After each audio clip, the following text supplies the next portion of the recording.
Halo Tribuners, kembali lagi bersama saya Aswin Lumintang di acara Tribun Bakudapa. Dan kali ini kita akan berbincang-bincang dengan topik pengucapan syukur dalam tradisi dan sejarah Minahasa serta makna teologinya. Ini tentu menarik ya, karena berbicara pengucapan syukur di tanah Minahasa ini satu hal yang biasa, orang sudah biasa dengar, bahkan sangat dinanti oleh banyak kalangan, terutama orang Minahasa mungkin dari luar ya, kawanua dari luar kebanyakan datang hanya untuk menyaksikan akan keramaian, akan pengucapan syukur. Tapi apa dan bagaimana sebenarnya keberadaan pengucapan ini sejak dulu, itu kita akan bahas, dan saya sudah mengundang 3 akademisi untuk membahas terkait dengan pengucapan syukur. Kemudian tradisi ini diperkaya dengan ada tarian-tarian, ada pujian atau lagu-lagu yang bernuansakan akan memperkuat akan syukur akan keberadaan atau hasil panen. Itu yang tentu akan kita perbincangkan dalam waktu ini. Dan sebelum saya mengajak bincang-bincang, tentu seperti biasa saya akan memperkenalkan akan ketiga narasumber. Yang pertama Pak Alon, silakan perkenalkan diri. Halo Tribuners, selamat sore. Perkenalkan, saya Alon Nainggolan. Saat ini menjadi dosen di Institut Agama Kristen Negeri Manado. Terima kasih. Ya. Dan kedua adalah Ibu Nancy. Silakan. Sobat Tribuners, apa kabar? Semoga luar biasa baik. Ya, saya Nancy Aprilia Hedemans, dosen dari Prodi Sosiologi Agama di IAKN Manado. Ya.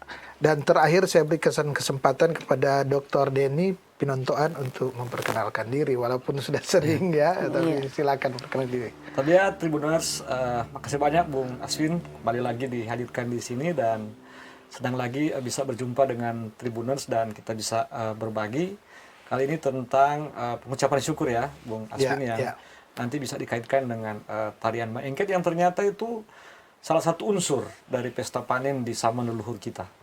Ya. Dan Tribuners, untuk menyingkat waktu tentu saya akan langsung mengajak ketiga akademisi ini untuk berbincang-bincang terkait dengan pengucapan syukur dalam tradisi sejarah Minahasa. Kemudian kita akan sentil sedikit terkait dengan makna teologisnya. Tapi sebelumnya saya ke Pak Marlon ya, atau Ner Alon yang pernah melakukan penelitian tentang keberadaan tarian Maengket. Tarian Maengket merupakan tarian khas Minahasa yang tentu sudah menasional, bahkan mungkin menginternasional ya. Dan mungkin ya, sebelum kita bahas soal pengucapan syukur, saya ingin bertanya gimana hasil Pak Alon dalam melakukan penelitian terkait dengan Maengket ini, gimana sebenarnya? Boleh dijelaskan ke Tribuners? Ya, halo Tribuners.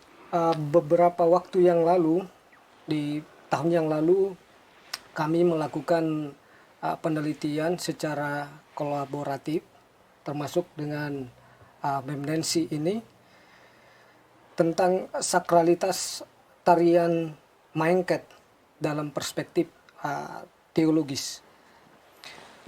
Dalam temuan kami bahwa memang tarian Maengket ini adalah tarian asli Minahasa yang mengandung sejumlah nilai sakral dan wujud ritual adat atau yang disebut dengan foso, dan juga foso dan seni pertunjukan. Nah, dalam penelitian kami menarik saya sebagai orang suku Batak yang saat ini tinggal di Manado, di Minahasa, Sulawesi Utara, bahwa terjadi perjumpaan antara Injil dan kebudayaan di Minahasa yang terlihat jelas dalam tarian Maengket ini. Nah, kesakralan dari tarian Maengket ini dan juga identitas yang nampak dari tarian Maengket ini adalah khususnya dalam memanjatkan doa permohonan dan ucapan syukur. Kalau ini Tuhannya disebut Opo Empung Wailan Wangko atau Tuhan yang maha besar, yang inklusif dalam kehidupan sehari-hari.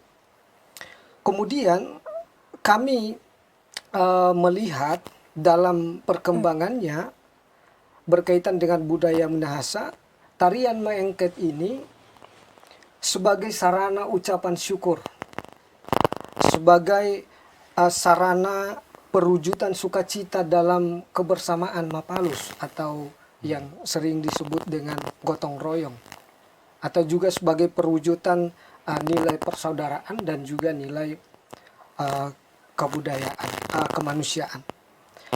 Nah, dalam konteks kekristenan kami menemukan bahwa Opo Empung Wailan Wangko menunjuk pada Tuhan Allah, pada Tuhan Yesus Kristus. Nah, ini sebagai ungkapan doa yang menjadi bentuk syukur atas berkat yang diberikannya kepada manusia yang percaya melalui hasil panen, mendirikan rumah, dan juga ketika membangun kehidupan berkeluarga. Inilah hal yang sangat menarik saya pikir sebagai peneliti, ya, sebagai peneliti bahwa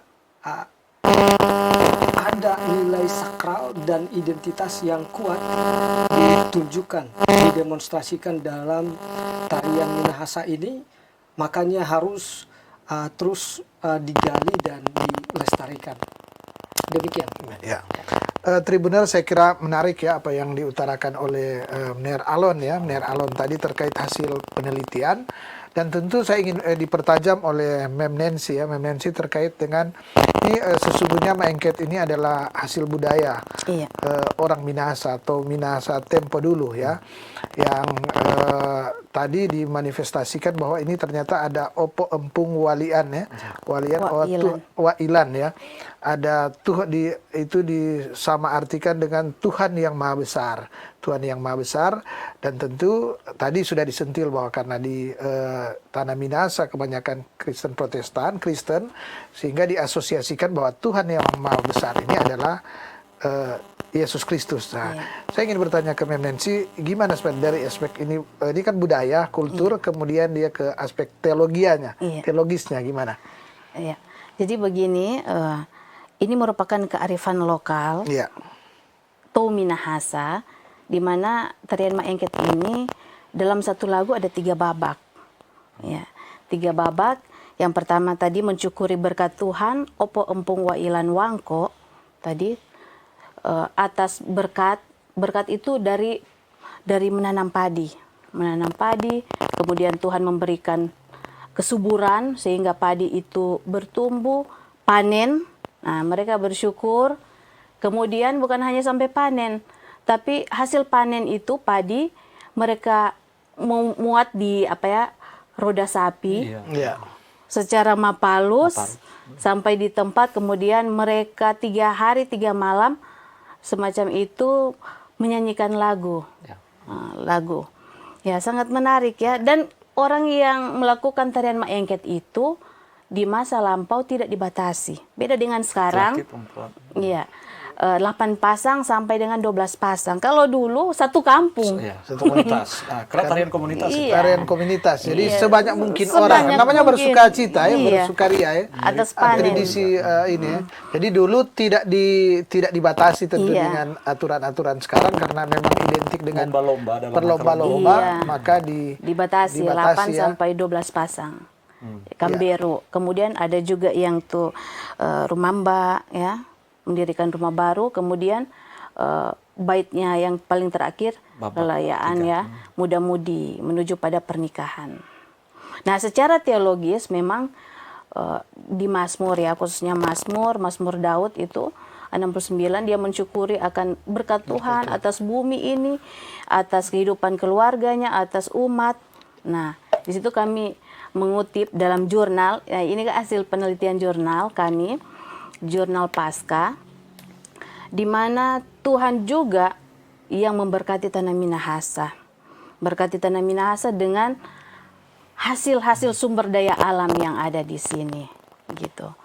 Dan ternyata dari yang sakral itu sekarang sudah mengalami transformasi ke profan. Ya.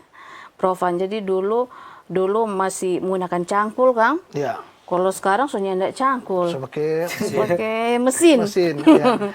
Ada traktor ini Iya. kan, hand traktor. Muat untuk dulu. belajar Iya. menyanyi. Muat dulu dengan roda sapi, sekarang so pakai mobil. Mobil, kan? iya. Karena banyak kebun sekarang jalan so bagus Iya. di perkebunan. Mobil, motor, Ini dan sebagainya. Perubahan. Nah, tarian syukur ini juga diadopsi oleh gereja gitu. Karena itu perlu menumbuhkan minat, bakat, apalagi laki-laki. Jadi laki-laki itu apakah malu, gengsi, atau memang kurang minat dengan menari sehingga sulit sekali mencari penari laki-laki untuk menarikan tarian maengket. Kalau di sekolah itu baru sampai 2 babak. Ya, kalau lalayaan itu kan sudah dewasa. Tapi kalau masih SD, SMP, SMA masih babak 1, babak 2 gitu. Babak 3 belum. Kamberu dan Rumamba. Iya, Rumamba. Ya. Semacam itu, jadi sekarang sudah diperlombakan. Kalau dulu memang tidak ya, karena hasil panen. Sekarang sudah diperlombakan dan banyak sekali mengalami modifikasi-modifikasi. Karena itu diimbau gereja-gereja juga ya menumbuhkan minat bakat bagi anak-anak dari sekolah minggu, remaja, pemuda, sehingga tarian maengket ini tidak punah begitu saja. Tinggal menjadi kenangan yang indah dan ya sudah tidak dikenal lagi oleh generasi sekarang. Jadi mari kita, sedangkan orang luar saja mau ya tertarik dengan tarian maengket, apalagi kita di sini. Betul. Tribuner, saya kira menarik ya apa yang sudah dikatakan oleh Mnen Alon dan Mem Nancy tadi, bahwa ini di pesta pengucapan syukur ada tarian ya, tarian atau kultur atau bagian dari kultur budaya Minahasa berupa tarian, nyanyian tadi ya, lagu-lagu yang rumamba. Dan ini menariknya Tribuners, bahwa tarian atau kultur budaya Minahasa ini oleh gereja diambil. Jadi gereja tidak membedakan atau membuat jarak antara kultur Minahasa atau kearifan lokal di orang-orang Minahasa tempo dulu, tapi justru ini dipersandingkan dipersandingkan, bahkan diberikan ruang ini. Saya kira kepintaran dari gereja ya untuk mengakomodir, sehingga sekarang orang menganggap bahwa bagian dari maengket itu memang bagian dari memuliakan Tuhan, memuji, penyembahan kepada Tuhan. Justru itu tadi Nen Alon mengatakan bahwa walian wangko adalah Tuhan Yesus ya. Itu bagian dari bagaimana gereja mengkontekstualisasikan kultur Minahasa. Saya ke Dr. Denny. Dr. Denny, ini menarik ya, tadi kita sudah bicara maengket, dan ini mungkin yang lebih besar. Ini pesta rakyat Minahasa ya, pesta masyarakat Minahasa yang namanya pengucapan syukur. Ada yang bilang ini tradisi masyarakat Minahasa tempo dulu. Tapi saya juga sempat dengar-dengar bahwa ini bagian dari gereja-gereja Protestan, ada orang-orang yang memang caranya demikian. Nah, kira-kira gimana sebenarnya ini pengucapan syukur ini? Apakah memang tradisi orang Minahasa? Kemudian gimana sejarah Minahasa ini? Tentu terang lihat dari aspek teologinya. Terima kasih banyak Bung Aswin. Saya kira penelitian dua teman ini mengingatkan kita kembali tentang apa yang mungkin sudah hampir hilang esensinya jika kita merayakan pengucapan syukur yang rutin dilaksanakan setiap tahun. Yaitu ternyata dia antara lain dalam ritus tua itu, di dalamnya diramaikan juga dengan tarian ritual. Sebenarnya maeng itu tarian ritual. Tarian ritual ya. Nah, ada hubungan apa dengan pengucapan syukur hari ini? Saya pernah membaca satu artikel, mungkin juga nanti kita bisa teliti lagi, elaborasi lagi, bahwa ada tradisi di masyarakat tua Minahasa ketika mereka melakukan apa yang disebut dengan tumani. Nah, tumani itu dalam bahasa kita artinya mendirikan kampung baru. Kampung baru. Wanua baru atau roong baru. Roong baru. Yang itu sama dengan membangun kehidupan baru. Nah, di situ kemudian juga diamanatkan untuk melakukan apa yang disebut maapar. Maapar itu membuka lahan pertanian, lalu kemudian mengolahnya untuk memperoleh kehidupan dari situ. Nah, yang menarik, Bung Aswin, dan kita bisa temukan masih ada hari ini, warisan-warisannya itu. Hampir di banyak kampung tua, kita akan lihat di situ ada yang disebut dengan Watu Tumotoa. Ya, Watu Tumotoa. Kalau di wilayah lain disebut Watu Sumanti. Nah, Kalau ternyata bagian selatan Watu Tumotoa. kalau di kampung kita saya, itu Kokubure, Kokubure. Iya. Watu Tumotoa. Watu Tumotoa loh. Nah, biasanya ada dua. Atau ada yang kemudian ditambahkan. Tapi paling tidak dia ada dua. Yang berdiri tegak, dan lalu kemudian yang direbahkan. Yang satu itu menyimbolkan laki-laki, yang satu perempuan. Yang berdiri tegak namanya itu Pokalembene. Yang kemudian direbahkan namanya Ruemene. Nah, keduanya itu menunjuk pada kultus padi, penyembahan terhadap Dewi Padi. Dewi Padi. Nah, ada mitos dalam masyarakat Minahasa tua, yaitu disebut dengan Lingkan Bene.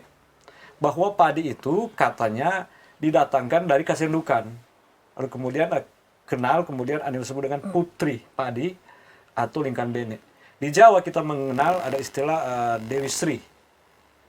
Kultus Dewi Sri. Mungkin juga di Batak bisa kita temukan ada seperti itu. Dan kebanyakan mereka menunjuk pada perempuan. Kenapa? Karena perempuan diibaratkan seperti rahim kehidupan. Rahim, iya. Nah, menarik. Lalu ternyata memulai kehidupan di kampung baru itu, pemukiman baru itu sudah berhubungan dengan upaya mereka untuk mengusahakan tanah itu supaya memberi kehidupan. Apa? Yaitu padi. Ya, Nah, cuma padi itu punya sejarah di Minahasa. Sebelum 1830-an kalau tidak salah, padi ladang. Tapi setelah datang, katanya ada versi mengatakan itu, setelah datang Kiai Mojo dan pengikutnya dari Jawa, mereka memperkenalkan sistem menanam Pengairan. padi sawah, Ya, sawah yang Ya. basah, yang tapi bahwa masih terus mewarisi kultus terhadap padi itu. Itu sudah jauh ke belakang. Tapi Raja Tata mengatakan bagaimana kemudian gereja mengadopsi itu. Kekristenan sudah masif kan, akhir abad 19 di tanah Minahasa ini sudah berdiri di hampir semua kampus, sudah berdiri gereja. Sambil itu masih ada juga Watu Tumotoa. Tapi awal abad 20 masih ada saja masyarakat Minahasa yang melakukan ritual-ritual itu. Sudah di sawah-sawah. Ya, jadi jalan bersama ini. Jalan bersama Jalan di masa bersama. itu. Jadi ada kampung-kampung yang kemudian panen padi dan dilaksanakan secara yang mensimplan tadi mapalus atau yang bersama-sama. Menanam bersama-sama lalu kemudian panen bersama-sama. Nah, di situ kemudian gereja melihat bahwa mengapa tidak? Itu 1920-an kalau tidak salah catatan El Adam. Lalu kemudian gereja mengatakan mengapa tidak itu dijadikan ibadah juga. Ibadah, iya. Atau dijadikan juga semacam perayaan gerejawi. Tapi yang khas dari itu adalah, dan itu masih hidup sampai sekarang, adalah kebersamaan itu. Dan karena dia berakar dari ritual tua, maka sudah tentu yang tidak bisa, susah sekali orang Minahasa melepaskan adalah makan-makan, kumpul-kumpul.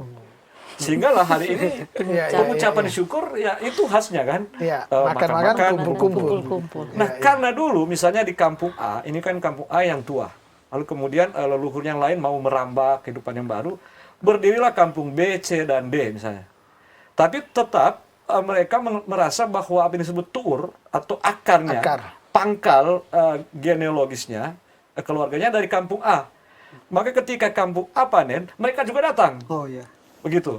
Nah, ketika kampung A ini mengucap syukur, kampung A, B, C, dan mungkin Z datang juga. Itulah sehingga hari ini Baku Pasiar dia bilang ya. open house. Open house. Ya. Open house. Nah ternyata di situ ada nilai ini. Tadi itu hospitalitas, keramah tamahan sudah pasti, tapi persaudaraan yang disebut matuari itu meluas. Meluas termasuk misalnya Ner Alon, nanti pengucapan syukur tomohon akan ke tomohon dan akan lihat lagi.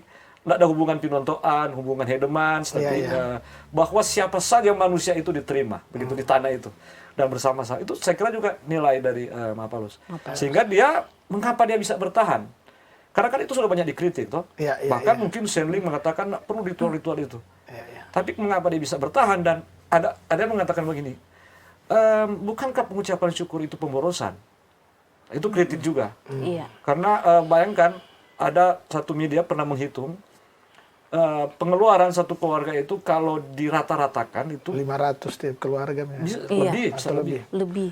Makan-makan. Bisa lebih. Nah, saya pernah ditanya, saya bilang, iya kesan orang yang menghitung-hitung pengeluaran untuk menjamu orang memang begitu. Tapi dalam kultur komunal, dia beli pulau di pasar tradisional. Kampung A dia menjual gula merahnya. Dan seterusnya seperti itu terjadi. Multiplier efeknya ke dalam. Ke dalam, ya. Jadi sebenarnya pertumbuhan ekonomi justru, nanti coba cek itu. Mungkin Tribun Manado bisa cek di setiap perayaan pengucapan syukur, pertumbuhan ekonomi Sulawesi Utara seperti apa. Bergerak, ya. Iya, bergerak kan? Bergerak. Karena di situ dia berdalam. Itu di era modern itu. Iya. Efek ekonomi dari pengucapan syukur. Orang keluar doi itu, keluar uang sehingga bergerak tuh ini. Orang kan biar orang banyak duit, tapi kalau dia ada simpang semua ini kan. Ekonomi. Tapi kalau dia ini dan ini kesempatannya Dinamika dia bertumbuh tuh. Nah, kira-kira begitu. Bisa dia dari Saman ini sampai kemudian ke pasar itu. Iya. Pengucapan syukur. Tribuners, ini menarik ya bahwa ternyata pengucapan syukur ini memang bagian dari tradisi tua masyarakat Minahasa. Kemudian ada kehadiran agama dan ini diakomodir ya. Artinya gini, agama Kristen di Eropa tentu tidak ada yang namanya pengucapan ini kan, pengucapan. Tapi tadi dikatakan oleh Dr. Denny bahwa memang pada dasarnya Orto Minahasa ini suka yang namanya kumpul-kumpul, kemudian makan bersama. Tadi sudah dijabarkan bahwa kumpul-kumpul makan bersama, kemudian tadi bagaimana juga mengikat persaudaraan ya yang lebih luas ketika antar kampung orang bilang Baku Pasiar ya, ini ya. Ini tentu menarik. Bahkan saat ini kan bukan lagi di tanah Minahasa, sudah meluas sampai ke di kota Manado, walaupun tanah Minahasa, tapi kan sebenarnya sudah banyak masyarakat ya, sudah suatu kota dan dipaksakan dalam tanda kutip oleh pemerintah untuk membuat ini karena sudah ada ini sudah lihat dari aspek pariwisata. Saya ke Ner Alon, ini tadi ya sudah jauh meluas terkait dengan pengucapan syukur. Tapi gimana dalam penelitian itu Ner Alon melihat akan maengket ini sebagai salah satu sarana sebagai tadi artinya kalau orang bilang mungkin bahasa ini yang jadi bikin rame di di setiap pengucapan dulu mungkin berarti ada maengket, ada musik bambu atau kolintang dan lainnya. Gimana sesuai dengan penelitian bahwa munculnya bagaimana ini tarian maengket ini dari dulu kemudian dia berkembang gimana? Ya, kalau dari penelitian kami memang bahwa tarian maengket ini adalah seni menyanyi sambil menari ya, orang Tou Minahasa. Dan seperti yang sudah dijelaskan oleh Dr. Denny tadi, ini sudah ada dari sejak lampau ya. Sejak dahulu kala. Dari temuan kami, sumber yang diperoleh itu di abad ke-7 ya. Abad ke-7. Oh, jauh sekali ya. Di abad ke-7. Jadi memang tarian maengket ini selalu dilaksanakan sebagai sebuah ritual, dalam tiga babak itu ketika ada panen, kemudian ketika mendirikan rumah. Artinya ini bagian dari penyembahan sebenarnya, Iya, ya. penyembahan. Ritual pemujaan Satu, untuk penyembahan berharap kepada- ada berkat, ya. Betul sekali. Jadi penyembahan, permohonan dan ucapan syukur kepada Tuhan yang maha besar, Maha besar, itu. ya. Iya, baik dalam pesta panen, kemudian dalam mendirikan rumah itu, kemudian juga dalam memasuki atau membangun keluarga yang baru, ya. rumah tangga yang baru. Jadi sebenarnya ini sudah ada, ya, sudah ada. Jadi Dan- ini sebenarnya mungkin pesta adat, Ya, ya. betul Mungkin sekali. bisa dianalogikan begini. Kalau sekarang kan nyanyi-nyanyi mungkin ada, kalau kan era sekarang ya. Iya. Kalau era sekarang musik atau segala. Kalau dulu kan nggak ada musiknya. Yang musiknya itu yang maengket ini, Iya, betul. yang menghasilkan, Tariannya yang dan- pelakunya adalah semua orang. Kan dikatakan Iya. tadi sebenarnya tidak dibatasi ini. Betul. Kalau sekarang kan 8 orang, berapa? 8 pasang, 12 pasang. Iya. Tapi karena dalam perlombaan. Tapi dulu sebenarnya dia satu kampung lah boleh orang bilang kan. Ada yang hampir lupa Bagaimana? tadi. Jadi kaitan dengan itu, jadi dengan ketika mereka mendirikan Watu Tumotoa itu, kampung sudah berdiri, maka sejak itu pusat ritual dari komunitas itu adalah di Watu Tumotoa itu. Yang sejak mula dalam ritual itu ada antara lain yang perankan dimainkan oleh komunitas itu adalah tarian maengket, mawinson. Mawinson. Ya. Itu semua disebut marendeng. Jadi tradisi bernyanyi secara religius, secara spiritual di situ. Ada 3 hari, mungkin sejak mulai merencanakan misalnya menanam padi, lalu kemudian ada yang disebut dengan ritual matambulelen. Oh iya. Pusatnya juga di situ, ritual bulan purnama. Yang semalam suntuk orang bermaengket, bermawinson dan marendeng itu menyanyi. Nah, Dan kemudian terus berkembang, itu rupanya menjadi juga tradisi. Tapi yang saya katakan begini, yang kita sebut maengket sekarang ini sudah mengalami perkembangan juga dicatat dalam penelitian itu. Antara lain diteliti oleh Benar Ivan itu. Yang kemudian orang mengenal yang disebut maengket itu tiga tarian terpisah-pisah dulu. Yaitu yang semuanya disebut maengket, dia untuk panen itu, lalu rumamba, rumah baru, dan lalayan. Itu berdiri sendiri. Tapi dalam perkembangan kemudian, dan itu kemudian juga diadopsi oleh gereja, semua ini menjadi satu, disebut tarian maengket. Nah, kenapa? Ada itu juga temuan dari Benar Ivan, dan mungkin juga dicatat di penelitian ada. ini, dalam rangka perlombaan. Festival. Karena kalau 3 tarian ini mau dilombakan bersama, sendiri ya. 2 malam, Toh, maka sudah dimodifikasi. Tapi menarik begini. Jadi efektivitas sebenarnya. Kalau membaca atau kalau kita mendengar syairnya sekarang, orang Minahasa mungkin bisa masih dengar. Oh, aira temoni si mangaleira. Semua itu masih basisnya padi. Tapi syairnya yang tua juga begitu. Jadi meskipun syair sudah dimodifikasi, gerakan sudah dimodifikasi, tapi yang otentik, yang esensial itu, syukur karena Opo Wali Anwangko telah memberikan tanah yang subur, lalu kemudian bertumbuh situ biji padi dan dia bertumbuh subur menghasilkan buah dan menghidupkan, itu masih terus terwarisi di era ini. Pun sudah diadopsi oleh gereja atau sudah dilombakan. Nah, sayangnya ini yang mungkin nanti bisa juga didalami lagi, teliti lagi secara sastrawinya untuk mengingatkan orang Minahasa bahwa ada satu fondasi spiritual yang harus terus kita ingat. Dan itu sangat dengan gereja. Ketika orang bicara kontekstualisasi itu terjadi. Kita selalu dimintakan untuk selalu bersyukur. Ya, sebagai orang Kristen ya, karena kehidupan sudah diberikan oleh Tuhan, keselamatan sudah diberikan oleh Tuhan, dan saya kira itu sehingga orang Kristen Minahasa mudah mengadopsi tarian maengket atau pengucapan syukur dalam perayaan gerejawi di tanah Minahasa. Itu sedikit. Ya. Saya kira menarik ya. Mungkin saya ingin bertanya ke Mem Nancy, ini gimana? Kita mungkin terakhir ini gimana? Ini kan kultur budaya, maengket ini kultur budaya masyarakat Minahasa. Iya. Dan awalnya pasti Tuhan yang dimaksudkan Opo Wailan Wangko itu belum tentu sama dengan yang gereja pikirkan kan. Ya, sehingga gimana apa waktu di penelitian ada tidak lihat bahwa itu ada gesekan tidak waktu awal-awalnya atau belum ini. Ada gesekan tidak waktu misalnya dia ada adopsi oleh gereja, Maengket ini masuk kan dia, ini atau terjadi secara alamiah. Terjadi yang tidak ada gesekan mungkin awal-awalnya kan gini.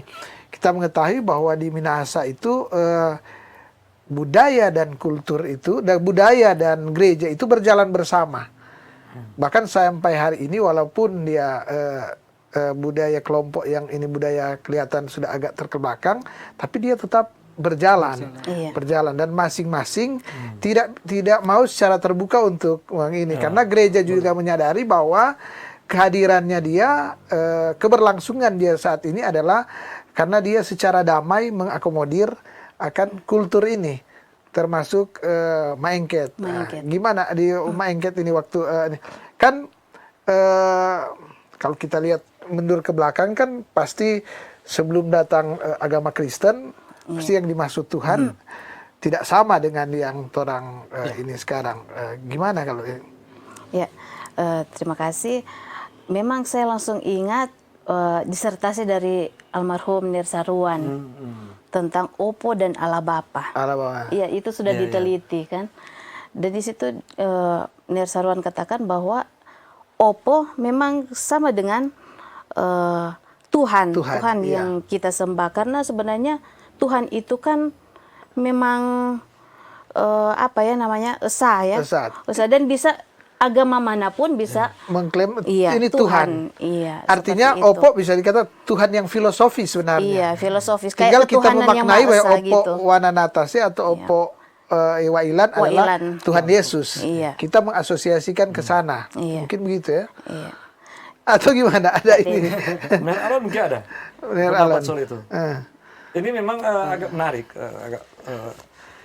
tapi karena kan sedikit. ini yang ada dulunya adalah tentu Maengket dan tradisi di Minahasa. Kemudian baru ada agama Kristen jauh. Iya, Kemudian masuk agama itu berjalan Maengket dengan ini ritual loh, ini ritual Maengket ritual. Kemudian datang agama mengakomodir ini, jalan bersama. Jangan bersama. Tentu awalnya bukan seperti kita saat ini. Orang sekarang karena orang so sekolah, orang sekarang karena orang so ada agama dulu kemudian orang ini. Tapi dulu kan belum kuat seperti saat ini. Betul. Saat ini. Dulu aja orang masih kecil masih ada bilang opo-opo apa segala yang memang identik dengan yang kita sebut budaya, ya budaya lokal. Nah, gimana? Opo beda dan Opo. Iya, Opo beda dan soal ini. Masuknya Pertanyaan ini sama. sebenarnya artinya gini, mungkin ke Tribuners kita hanya menjelaskan poinnya adalah bagaimana di tarian Maengket ini dulu ya, apakah ada dulu kan tentu saya boleh katakan bahwa yang dimaksud dengan Opo Wailan ini atau apa dulu pasti mungkin tidak sama dengan Opo yang dimaksud oleh gereja saat ini awalnya. Tapi dia berjalan sekian lama berjalan beriringan, kemudian tentu gereja tarik mungkin bahwa yang dimaksud Opo ya inilah Tuhan Yesus atau gimana? Ya, menurut pemahaman kami memang bahwa sejak kekristenan kekristenan masuk di tanah Minahasa itu antara abad 16 ya, di abad 16 Katolik. dan Protestan itu di abad 18 19 20 lah berkembang. Jadi sebelum kekristenan masuk memang sudah ada yang sering kita sebut dengan agama lokal ini. Ya, agama lokal ini atau yang disebut dengan agama pribumi atau agama kearifan lokal. Iya. Atau yang Opo, Empung, Wailan, Wangko. Nah, tapi memang pada dasarnya tidak bisa dipungkiri bahwa ketika terjadi perjumpaan antara kekristenan, Injil dan budaya pasti ada gesekan. Gesekan. Di dalamnya ada saling mempengaruhi. Di dalamnya ada inkulturasi, kemudian akulturasi. Dan tentunya nilai-nilai kearifan lokal yang positif ini, nilai-nilai kearifan lokal yang positif ini dikontekstualisasikan oleh gereja, dimaknai oleh gereja secara baru, dan tentunya hal tersebut tidak bertentangan ya, Iya. tidak bertentangan Iya. dengan iman Kristen. Iman Kristen, Misalnya seperti yang tadi sudah dikemukakan itu, bahwa ketika dia menyembah Tuhan yang maha besar, maka bagi umat Kristen itu adalah Tuhan Allah, yaitu Yesus Kristus. Iya, iya, Kemudian ketika ada upacara ucapan syukur panen, kemudian ada mendirikan rumah baru atau ada pernikahan, maka mereka itu memohon, memanjatkan doa supaya diberkati oleh Tuhan Yesus Kristus, seperti itu. Ya, ini menarik tentu, dan kita dibatasi juga oleh waktu.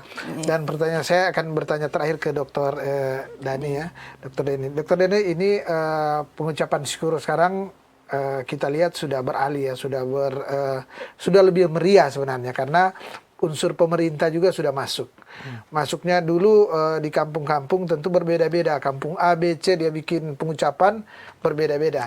Sekarang ini dengan masuk, kabupaten, jadi kota. bukan lagi gereja, selain gereja, pemerintah dan gereja sekarang sudah menyatu, sepakat hari tertentu bikin. Kemudian ini.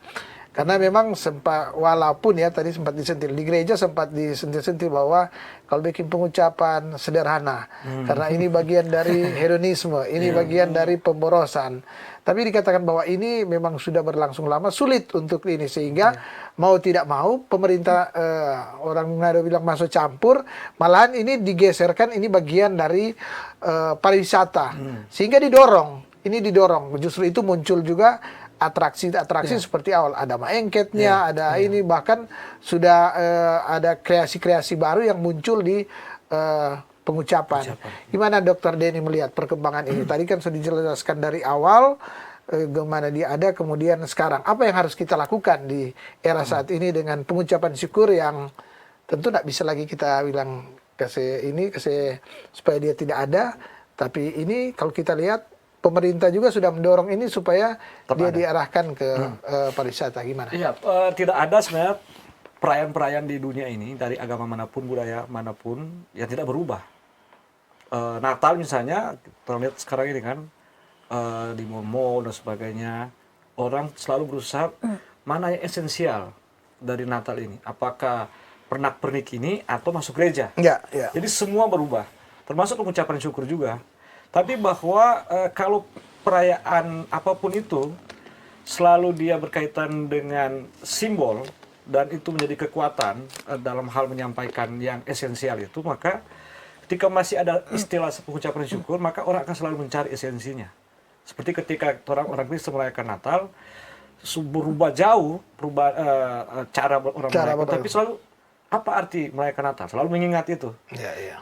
Untuk masih ada simbol-simbol yang mengingatkan kita tentang makna itu. Termasuk penelitian dari dua teman ini dengan kemudian menemukan bahwa tarian maengket bagian penting dari ritual panen di masa lalu yang mengandung nilai-nilai sakral. Iya. Nah, ini perlu terus diwacanakan, dan ini mungkin jadi keprihatinan juga, Bung Aswin. Ketika misalnya kita masuk gereja hari pengucapan syukur, jarang sekali justru pendeta-pendeta dalam khotbahnya antara lain coba merujuk juga dari yang tadi itu, untuk mengingatkan orang Minahasa bahwa kita harus selalu ingat dalam perubahan yang semakin drastis ini, maka ini pertama nilai-nilai kultural Minahasa yang antara lain temukan dalam sakralitas maengket. Kedua, bahwa nilai-nilai teologis itu selalu ada keharusan bagi siapapun untuk mengucap syukur. Karena tanah diberikan oleh Tuhan, kehidupannya itu diberikan oleh Tuhan, nafas diberikan oleh Tuhan, rezekinya diberikan oleh Tuhan. Dengan kemudian selalu mewacanakan dua hal ini, maka saya kira orang akan selalu berpikir, kalau kehidupan kita ini semuanya adalah pemberian Tuhan, maka mestinya dia akan selalu berpikir untuk ketika dia merayakan pengucapan syukur dengan godaan tadi itu hedonis, dia akan selalu mengingat bahwa ini kan semua pemberian dari Tuhan. Jadi hendaklah semua ini dimanfaatkan, digunakan untuk kebaikan bersama. bukan untuk yang tidak baik-baik begitu. Iya, betul, Nah, saya kira di situ esensinya. Untuk antara lain mengantisipasi tadi perubahan yang menggoda kita untuk kemudian merayakan pengucapan syukur tanpa makna. Tanpa ya. Bisa jadi begitu dia kalau Iya. tidak lagi berdasarkan nilai-nilai itu. Iya. Terima kasih. Tribuners, tentu menarik sekali ya akan perbincangan ini, tapi memang bincang-bincang ini dibatasi juga oleh waktu, tapi paling tidak ya kita mengenal lagi apa ini pengucapan syukur, kemudian ada tarian-tarian Minahasa, salah satunya Maengket ya, yang selalu ada di setiap syukur dari masyarakat Minahasa, baik mungkin syukur ulang Hasil tahun panen. ya, hasil panen, Ya. hasil panen, Rumah rumah baru ya, pernikahan. yang itu. Nah, dan ini tentu yang tentu diharapkan lestari ya, karena ini sudah ada dikatakan tadi bahwa ketika ini terjadi perjumpaan antara kultur Minahasa dengan gereja, dia sampai saat ini dia terus seiring sejalan. Dan Tribunar, sebelum saya menutup bincang-bincang ini, setiap narasumber saya berikan kesempatan ada closing statement. Yang pertama saya berikan kesempatan ke Mem Nancy, kemudian Ner Alon, dan terakhir Dr. Denny. Yang pertama ke Mem Nancy dulu ya. Iya. Terima kasih. Tarian Maengket ini merupakan budaya asli orang Minahasa, tadi sudah dikatakan, dari abad 7 Masehi. Kemudian tahun 1820 Minahasa mengenal mata uang. Tahun 1925 sudah difestivalkan Maengket. Maengket. Iya. Jadi diharapkan juga gereja ya. Gereja saat ini mari kita berkontribusi untuk mencintai budaya kita sendiri. Saya lihat ada juga gereja-gereja. Apakah dalam hari ulang tahun gereja atau pengucapan syukur menaruh tarian Maengket di awal. Di awal tata ibadah. Jadi sebelum Ibadah. iya, sebelum tabisan Ya. dan salam itu ada iring-iringan Maengket, Maengket. kemudian diikuti pendeta dan para hamba Tuhan. Jadi sudah masuk di perayaan syukur gereja. Dan kiranya itu dilestarikan bagi anak-anak muda sekarang yang sudah dan tahu jarang, lagi ya. Iya. sudah jarang sekali atau memang tidak tertarik, kurang minat dengan tarian Maengket. Mari kita galakan itu sebagai ya budaya kearifan lokal kita. Gitu. Ya betul, karena kalau tidak akan hilang, karena generasi milenial ini mungkin dong lupa, dia menjadi tidak menarik kalau dia akan menjadi menarik apabila misalnya pemerintah terlibat, gereja terlibat dengan misalnya mengaktifkan lomba-lomba, pasti akan menarik karena semua stakeholder pasti akan terlibat ya. Ya karena waktu saya beri kesempatan ke Ner Alon. Ya, terima kasih atas kesempatannya Pak. Ya, dalam tarian Maengket ini saya melihat ada pengakuan secara teologis yang kuat dan kokoh tentang yang transenden, ya, yang menunjuk kepada Tuhan Allah yang adalah sumber dari kehidupan atau sumber berkat. Jadi bagi saya pengucapan syukur dalam kaitannya dengan tarian Maengket ini adalah sebagai gambaran rasa terima kasih dari orang-orang Minahasa atas segala berkat, atas segala pemeliharaan dari Tuhan kepada mereka. Oleh karena itu tarian Maengket ini barangkali walaupun tadi sudah dikatakan karena era globalisasi terjadi pergeseran nilai, tetapi saya sebagai orang dari luar Minahasa memandang bahwa sebenarnya ini perlu terus dilakukan sejauh memikirkan yang berkenan di hadapan Tuhan, maka akan terus dipertahankan dalam aksi bersama tadi, kerja sama antara pemerintah, gereja, dan seluruh masyarakat khususnya generasi muda dari Tou Minahasa. Demikian. Ya, terakhir Dokter.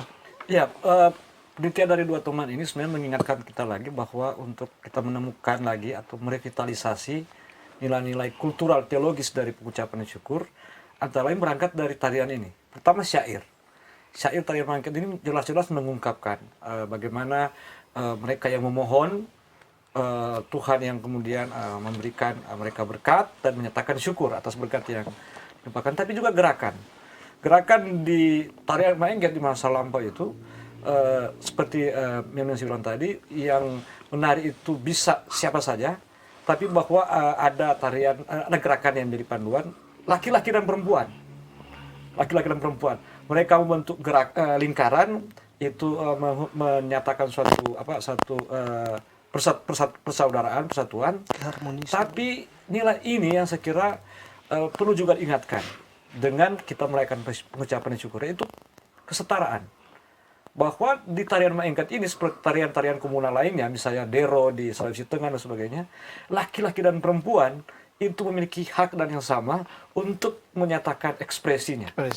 Dan tidak ada pembedaan bahwa perempuan tempatnya di luar dalam tarian itu dan laki-laki tempatnya di dalam. Tapi bahwa mereka saling bergantian. Kalau yang tarian, kita juga bisa lihat sekarang bahkan yang memimpin tarian Maengket itu kebanyakan perempuan. Perempuan, ya. Nah, nilai-nilai ini, Kapel. iya, karena akhirnya kan syukur, tapi juga bagaimana mengusahakan hidup yang adil, damai dan setara itu, sehingga orang-orang bisa menikmati semua berkat itu secara bersama, dan disitulah hakikat dari orang mengucap syukur pada Yang Maha Kuasa itu. Saya kira demikian, Bung Ya. Aswin. Tribuners, demikianlah bincang-bincang kita terkait dengan pengucapan syukur dalam tradisi dan sejarah Minahasa serta makna teologinya. Tentu bincang-bincang ini tentu masih terasa sangat kurang ya apabila membahas ya terkait dengan pengucapan syukur ini. Tapi paling tidak dikatakan dari bincang-bincang tadi kita sepakat ya bahwa pengucapan syukur ini bagian dari budaya Minahasa, kultur Minahasa yang ada, yang kemudian diakomodir oleh pihak gereja, bahkan oleh pemerintah. Dan di pengucapan syukur ini juga ada tarian khas masyarakat Minahasa, tarian komunal ya, dilakukan secara bersama-sama yang namanya Maengket, yang juga sudah dielaborasi oleh gereja, sehingga dia sebenarnya sudah ada di seluruh masyarakat, lapisan masyarakat termasuk di gereja. Dan ini tentu yang diharapkan tadi oleh ketiga narasumber ini, hendaknya ini dilestarikan ya. Kalau pengucapan orang lihat dilestarikan apa, bahkan sudah diarahkan pemerintah untuk menjadi bagian dari situs wisata.